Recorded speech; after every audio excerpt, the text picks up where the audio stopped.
we got an emergency video, whatever. Because we have breaking news. I was getting out of my movie. I went to Scream today, and soon as I get out, my phone is blowing up. I have text messages from my boy Cam, from my roommates, from my boy Alex, from my boy Mitch. I have like 5 or 6 different people that are messaging me, and it's all like, "What do you think? What do you think? What do you think? What do you think?" And I threw this on because this is about us specifically. We traded the number one overall pick, and we've been speculating that this was going to happen for a long time because the Bears really didn't need the number one pick. They have their quarterback of the future in Justin Fields, and this is a quarterback-loaded draft with Bryce Young, C.J. Stroud, Anthony Richardson, and Will Levis, all guys that we expect to go in the first round this season, in this draft season. But now we see all 4 of those guys potentially being a candidate for the number one overall selection. We didn't know if the Bears were going to actually trade it. We assumed the Bears would, but we did not have confirmation whether they would or would not. So the quarterbacks, we didn't know if they were actually going to go number one. But now it is confirmed, in my opinion, that there is going to be a quarterback off the board number one. You do not trade what you just traded if you are the Carolina Panthers to trade up for anything other than one of the quarterbacks. Whether that quarterback is C.J. Stroud, Bryce Young, Anthony Richardson, Will Levis, I don't know. We'll see on draft day. But the Panthers traded up with the Bears, and they gave us the 9th pick, which, if I'm the Bears, I'm probably looking at, depending on what happens in free agency this week, an offensive lineman, whether that's Paris Johnson, Broderick Jones, Peter Skoronski. I think we're probably going to go after Orlando Brown in the offseason. So if we do pick up Orlando Brown, or maybe like a Mike McGlinchey or one of these guys that are going to be coming up in the free agency class, maybe we don't go first round offensive lineman and we go edge rushers still, as we were probably going to do if we stick at one. And we're probably looking at like a Nolan Smith, a Lucas Van Ness, or a Miles Murphy. Or we could even go interior defensive line like people thought we could do before the Jalen Carter news came out. And whether that's Jalen Carter there at 9 when he slides, or if that's Kalijah Kancey, who really significantly raised his draft stock at the combine. I don't know, but there's a lot of options now at 9. But 9 is not the thing that we should be most excited about.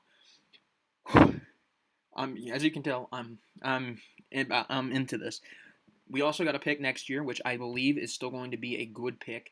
The Panthers, they're going to be participating next season with probably a rookie quarterback that is not given much help, depending on what they do in free agency.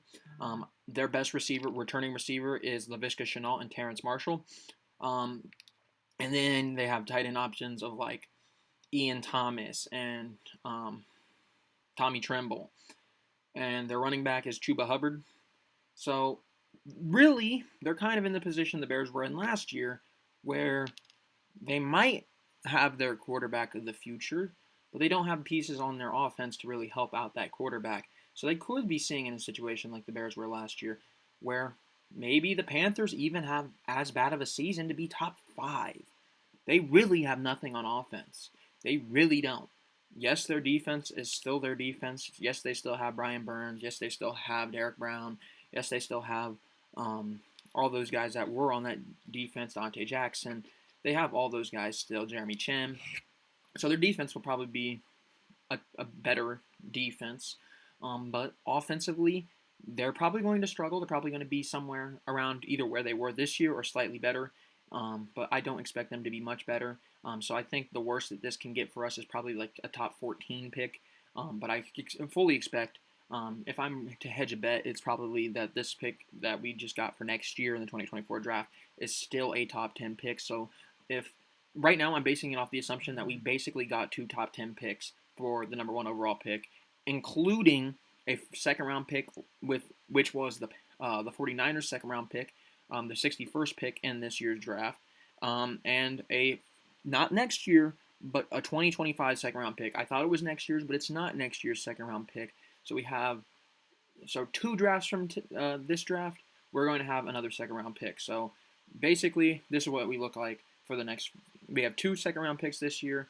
We still have a first round pick this year. Next year we have a first round pick. So we have 2 first round picks. We have all of our other picks, and we have a second rounder 2 years down the line. So we'll have a first and 2 seconds 2 years down the line. But that's not even the best part. The Bears also acquired their receiver 1. We've been talking about it when Chase Claypool got traded for a second round pick. We thought maybe Chase Claypool was going to be that receiver one. We didn't really know whether or not he was capable of being the receiver one. We've had conversations multiple times about whether Darnell Mooney is a true receiver one. There is one guy, though, that is a true receiver one that the Bears do now have, and that is DJ Moore. DJ Moore has 3 1,000-yard seasons last year. He did not have an 1,000-yard season, but he also played with the likes of Sam Darnold and PJ Walker and had 30 less receptions than years prior. But he had the most touchdowns of his career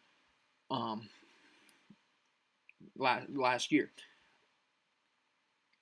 We're getting a guy that probably for us is going to be the receiver one. We're getting a guy that's a former first-round pick himself.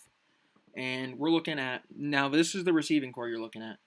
We knew DJ Moore was good when he was in Carolina. We've seen flashes of Chase Claypool. And you've seen what Darnell Mooney's capable of when healthy.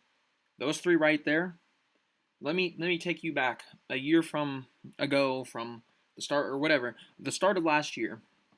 Receiver 1's Darnell Mooney. Receiver 2 is Kwame St. Brown. And receiver 3 is Dante Pettis. Next year, opening day, receiver 1 is going to be DJ Moore. Receiver 2 is going to be Darnell Mooney. And receiver 3 is going to be Chase Claypool. All three guys that are significantly better than what we started with last year. Chase Claypool, leagues better than starting with Dante Pettis. DJ Moore, leagues better than having to run Kwame St. Brown as one of our top 3 receivers. Don't get me wrong, Kwame will still probably be our 4th or 5th receiver, somewhere in between there, but we significantly upgraded the receiver room. And I think that is a very underrated factor of this entire trade, because a lot of people were saying the Bears probably could go receiver in that second round with their second round pick. Maybe they're looking at like a Tank Dell. Maybe they're looking at a Jalen Hyatt Falls. Maybe they're looking at a Cedric Tillman. Maybe they're looking at a Kayshon Butte. There's no need to question that anymore. They don't go receiver. You might go receiver late into the draft, but you do not go receiver in the top 3 rounds. If you're the Bears, you're working on your offensive line and you're working on your defensive line. That's what you're doing in this draft.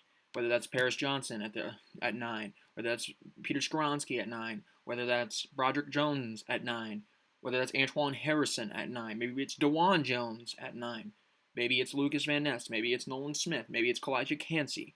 But you're working on that interior defensive line and that offensive line. Second round, you got 2 picks now, so maybe you're looking at a Luke Weipler. Maybe you're looking at a Matthew Bergeron. Maybe you're looking at a Darnell Wright. So there is a lot of wiggle room now because we aren't in need of a receiver. We can look at these top-tier offensive linemen, defensive linemen, and we don't have to use, because it kind of felt like in that second round, we were going to draft a receiver regardless. We needed a third receiver. We needed it. We needed an upgrade there. But to help out our young quarterback. But now we could potentially just do what we actually do need.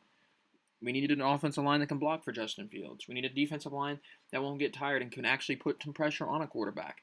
So maybe you're looking in that second round for a Mazi Smith. Maybe you're looking at a Siaki Ika. There's a lot of things that could potentially be open now that the Bears have the pick in the second round. They have 2 picks in the second round now. They have 54, 61, and I think they also have 64, which is a third-round pick. But they also got the receiver 1, and I think that's the best part of this all. They got 2 first-round picks that I believe will probably both end up being top 10 overall picks. And next year we'll end up seeing whether or not the reality of the whole trade is worth it, whether or not it was a good idea from the Bears. Maybe the Panthers come and shock us all and they're like 26th, and it's really not as good of a trade as it seems right now. But I think that this is a great trade, at least from where we're looking at it right now. Granted, going down all the way to 9 is scary because that's probably taking you out of the Will Anderson, Jalen Carter, Tyree Wilson, all those top tier guys. But you could still find maybe like Myles Murphy, who could still be one of those top tier guys when it's all said and done. Or maybe you could find a younger player that you can develop like a Lucas Van Ness. I think he's only like 21 years old, a little bit younger than the rest of the field. So it's definitely going to be interesting to see what we do. But I'm looking forward to this draft more than ever, especially now. Justin Fields has 3 weapons that should be fun to watch next year. The Bears were already fun to watch with Justin Fields at the helm, and it's just going to get more exciting with the more weapons that they add for Justin Fields. They're giving him a playground full of top tier guys, receivers that can be used at any point. I believe free agency starts up this week. I believe it's on the 15th, which is about 5 days away. Which I guess it's technically not this week, but I think it's like Tuesday or Wednesday of next week. So it's going to be fun. Definitely going to be fun. I'm going to be excited. It's going to be a good time. Pay close attention. Like I said, if Orlando Brown's picked up, if Mike McGlinchey's picked up, if any of these offensive linemen that are coming up are picked up, Mitch McGary, somebody like that. Maybe we don't go offensive line in the first round, whether that's Paris Johnson, Skoronski, Jones, whatever. Maybe we don't go offensive line, but right now, with our current field and without free agency happening, I think probably we're looking at like a Paris Johnson at 9, which I'm completely fine with. I'm more than fine with Paris Johnson at 9. I love that idea. Paris Johnson's one of those guys that I liked, but I didn't really think the Bears were going to have a shot to get him. Now they have a shot to get him. And you could be looking at an offensive line next year that's pretty good. You could have Tevin Jenkins, who I think did a phenomenal job. You could have Braxton Jones, who I think did a phenomenal job. You can try to convert somebody, and you can bring in a Paris Johnson.